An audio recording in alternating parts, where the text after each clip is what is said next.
নমস্কার বন্ধুরা, আশা করব আপনারা সকলে ভালো আছেন। আপনারা দেখছেন আজকের রাজনীতি। আপনাদের কাছে একটাই অনুরোধ রাখবো, যারা প্রথমবার আমাদের চ্যানেলটি দেখছেন লাইক করবেন, সাবস্ক্রাইব করবেন, আমাদের পাশে থাকবেন। আপনাদের কাছে একটা অনুরোধ রাখবো, যারা ভিডিওটি দেখছেন পুরোটা দেখবেন।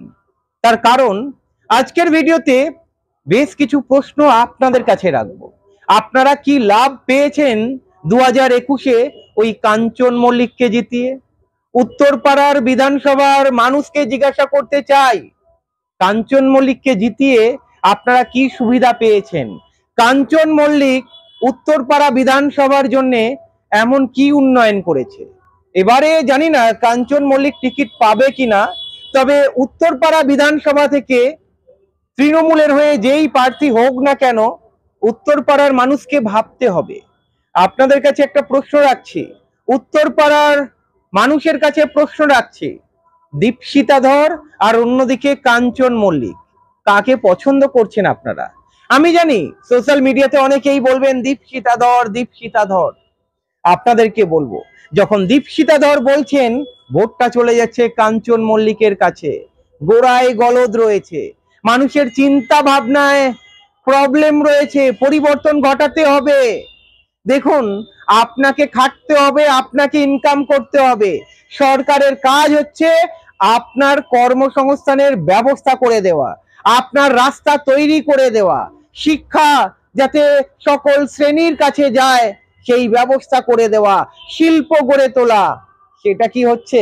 আমি উত্তরপাড়ার মানুষদের কাছে জিজ্ঞাসা করব, ভোটারদের কাছে জিজ্ঞাসা করব, দীপশিতা ধরকে কি আপনারা পছন্দ করছেন না? দীপশিতা ধর কি খারাপ ক্যান্ডিডেট? কেন হারিয়েছিল 2021-এ? বামেদের পছন্দ করে না? ওই মাকুদের দল যেই এখন উঠছে, যেগুলো উঠছে, বিজেপি যেগুলো বলছে এবং মানুষের মন বেসানোর চেষ্টা করছে। আলটিমেটলি একটু আগে বললাম না, শিক্ষা শিক্ষা মানুষকে অনেক কিছু শেখায়। আর একটা কথা বলবো, কারুর কথাতে নাচবেন না। আগে আপনি যাচাই করুন, আগে ইতিহাস পড়ুন, আগে জানুন, তারপরে আপনি বলবেন। যে আপনাকে শেখাচ্ছে মাকুদের দল, তাকেই আপনি চোখে আঙুল দিয়ে দেখাতে পারবেন। যাদেরকে মাকুদের দল বলছে, তারা কেরালাতে কি করে দেখিয়েছে। আপনারা নিশ্চয়ই শুনেছেন, কেরালাতে সরকারি স্কুলে প্রায় 1,63,000-এর ওপরে ছাত্রছাত্রী পুনরায় অ্যাডমিশন নিয়েছে বেসরকারি স্কুল ত্যাগ করে। এবারে বলুন, বেসরকারি স্কুলে তো দারুণ পড়াশুনো হয়, সরকারি স্কুলে তো পড়াশোনা হয় না। অনেকেই বলছে, আর এটাই বাস্তব পশ্চিমবঙ্গের হালাত দেখে। কেরালা কিভাবে উন্নতি করতে পারলো? কেন বেসরকারি স্কুল ছেড়ে সরকারি স্কুলে ভর্তি করালো? কেরালা সরকার দেখেছিল গরিবি হটাতে হবে, কেরালাকে গরিবি মুক্ত রাজ্য হিসাবে গড়ে তুলতে হবে। কেরালার বাম সরকার সেটা করে দেখালো। আপনারা দেখেছেন, যারা দারিদ্র্যের নিম্ন সীমায় ছিল, তাদের আজকের কর্মসংস্থানের ব্যবস্থা করেছে, তাদের ঘর বাড়ি তৈরি করে দিয়েছে। কেরালায় যান এবং দেখুন, আমাদের পশ্চিমবঙ্গে যারা সরকারি ঘর পেয়েছেন এবং কেরালায় গিয়ে দেখুন কতটা তফাৎ রয়েছে। আপনাদের একটা এক্সাম্পল দিই, আপনারা দেখেছেন কোয়ার্টার্স, দেখেছেন নিশ্চয়ই, সরকারি কোয়ার্টার্স, আগেকার যুগের সরকারি কোয়ার্টার্স একতলা, ঠিক তেমন করে দিয়েছে কেরালা সরকার সাধারণ মানুষদের জন্য। এখানে কি পশ্চিমবঙ্গ সরকার বা কেন্দ্রীয় প্রকল্প সেটা কি করেছে? প্রশ্ন রাখছি আপনাদের কাছে। আপনাদের কি মীনাক্ষী মুখার্জিকে পছন্দ নয়? আপনাদের কি শতরূপ ঘোষকে পছন্দ নয়? আপনাদের কি সৃজন ভট্টাচার্যকে পছন্দ নয়?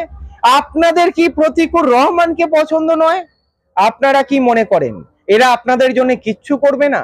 এরা গলা ফাটাচ্ছে আপনাদের জন্য, আর ভোটটা যাচ্ছে যারা ধান্দাবাজ, যারা মানুষের জন্য কিছুই করেনি, বিগত 5 বছরে লুটে খেয়েছে, তাদের নোংরা রাজনীতি দেখছে এবং বলছে না এবারে বিজেপিকে জেতাতে হবে, না এবারে বিজেপিকে ঠেকাতে গেলে তৃণমূলকে জেতাতে হবে।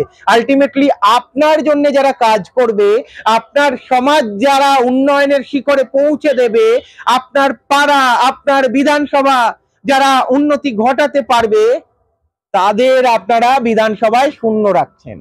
বিধানসভায় যদি ওই বিজেপি আর তৃণমূলের প্রতিনিধিদের পাঠান, তাহলে আপনারা কানা হয়ে যাবেন, কানাতো হয়ে গেছেন, পঙ্গু হয়ে গিয়েছেন, এরপরে বিছনা থেকে আর উঠতে পারবেন না, মানে কোণঠাসা করে দেবে।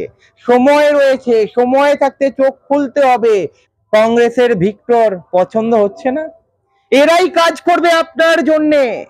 আজকের দেখুন না সন্দেশখালিতে, কেন নিরাপদ সর্দারকে পছন্দ নয়? নিরাপদ সর্দার এমএলএ ছিলেন, উনি যে কাজগুলো স্যাংশন করে গিয়েছেন সেই কাজগুলো কমপ্লিট করেছে, কিন্তু যাকে আপনারা নতুন বিধায়ক করে ওখানে পাঠিয়েছেন, কি করেছে আপনার জন্য? আজকের দেখুন না আপনার বিধানসভা তুলে দেখুন, বামেদের প্রতিনিধি দরকার নেই আপনাদের? দীপশিতাকে পছন্দ হচ্ছে না আপনাদের? শতরূপকে পছন্দ হচ্ছে না? ওই যারা ধান্দাবাজ তাদের পছন্দ হচ্ছে? এটা মানুষের কাছে প্রশ্ন রাখছি। আজকের মানুষকে বুঝতে হবে, আর মানুষ যদি না বোঝে তাহলে যেমনটা চলছে তেমনটা চলবে।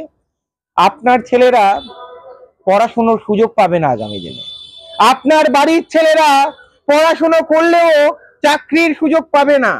আজকের কৃষকদের অবস্থা কোথায় বলুন তো?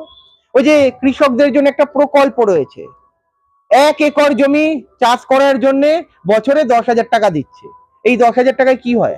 এই প্রশ্ন আপনাদের কাছে রাখছি, কি হয় এই 10,000 টাকায়? বামেরা কি বলছে আপনারা শুনেছেন?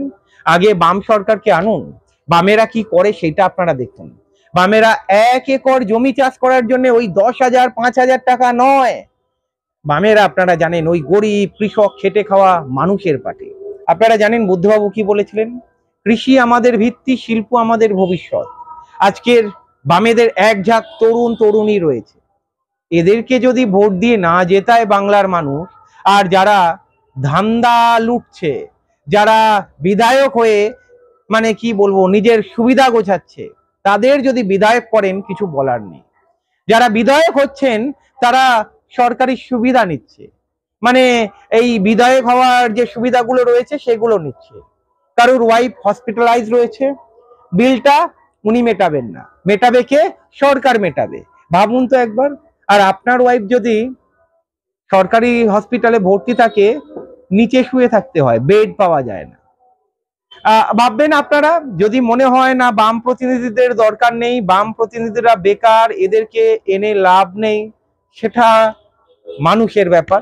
আমি শুধু বাম প্রতিনিধি বলবো না এখানে, আমি বলবো কংগ্রেসের প্রতিনিধি, আমি বলবো আরো যেসব দল রয়েছে আইএসএফ এর প্রতিনিধি, সমগ্র রাজনৈতিক দলের তরুণ নেতা নেত্রীদের 2026-এ যদি বাংলার মানুষ বিধায়ক হিসাবে না বেছে নেয়, বিশেষ করে বাম কংগ্রেস আইএসএফ এর তরুণ প্রজন্মের নেতাদের, তাহলে ভুগতে হবে কিন্তু ওই পার্টিকুলার বিধানসভা কেন্দ্রে, যেই সব বিধানসভা কেন্দ্রে বিজেপি বা তৃণমূলের বেশিরভাগ ধান্দাবাজ ওই লিডাররা থাকবে। লিডার বলবো না, আলটিমেটলি রাজনীতিতে এলেই লিডার হয়ে যায় না।